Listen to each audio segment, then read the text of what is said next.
जय गजानन। श्री गणेश। स्वागत है आप सभी का गणेश तत्वज्ञान यूट्यूब चैनल में।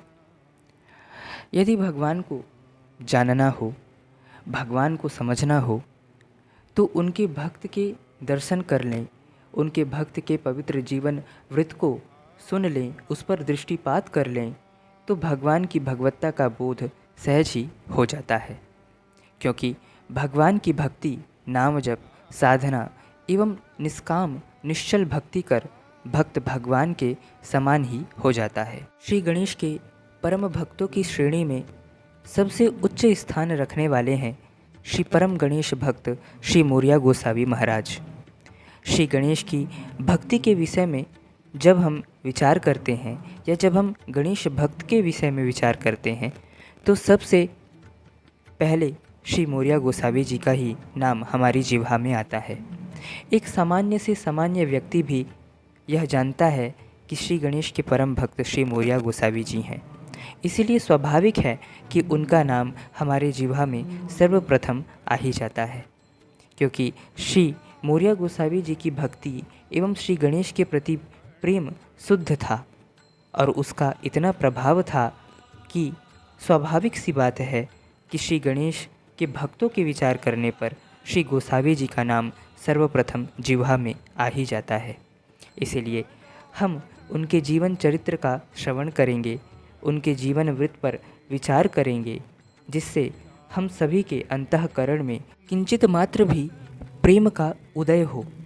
इसीलिए श्री मोरिया गोसावी जी के पवित्र गणेश भक्ति युक्त जीवन चरित्र का श्रवण करने के पूर्व हम श्री स्वानंदनाथ श्री गणेश एवं भक्त प्रवर श्री मोरिया गोसावी जी से प्रार्थना करते हैं कि हे गुरुवर, आपने श्री गणेश को जिस निष्ठा एवं जिस प्रेम से पूजा है, उसका अंश मात्र भी यदि हम तुच्छ जीवों के हृदय में उत्पन्न हो जाए तो हमारा जीवन कृतार्थ हो जाएगा।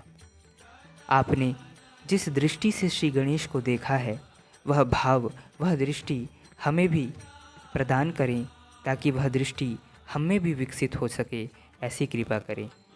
इसी प्रार्थना के साथ अब हम श्री मोरिया गोसावी जी के पवित्र जीवन चरित्र का श्रवण करेंगे।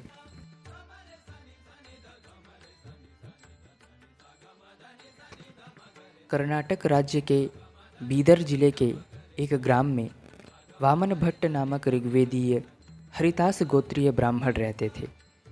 उनकी भार्या का नाम पार्वती बाई था। दोनों दंपत्ति बड़े ही सदाचारी, धार्मिक एवं सद्गुणी थे। श्री वामन भट्ट एक सुशिक्षित ब्राह्मण थे।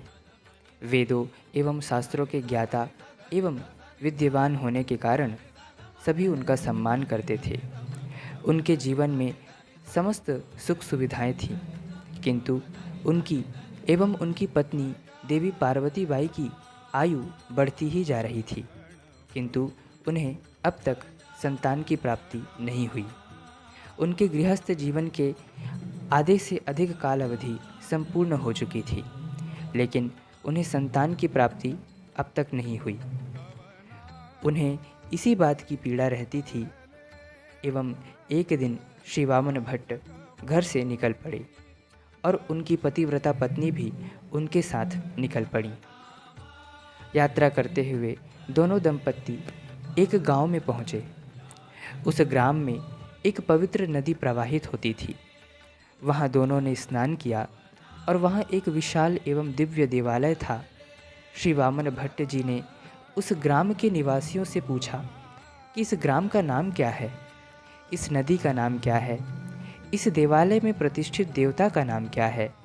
तदंतर वहाँ के निवासी ने उनसे कहा कि इस नदी का नाम कान्हा नदी है और इस ग्राम का नाम श्री क्षेत्र मोरगांव है और इस देवालय में भगवान मयूरेश्वर श्री गणेश प्रतिष्ठित हैं। इस नदी का उद्गम ब्रह्मदेव के कमंडल से हुआ है। इस क्षेत्र में स्वयं भगवान शिव ने तपस्या की थी एवं ब्रह्मदेव ने भी यहाँ भगवान श्री मयूरेश्वर को प्रसन्न किया था।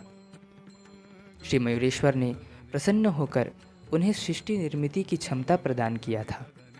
इस मोरगांव निवासी की बात को सुनकर श्री वामन भट्ट जी का मन आह्लादित हो उठा।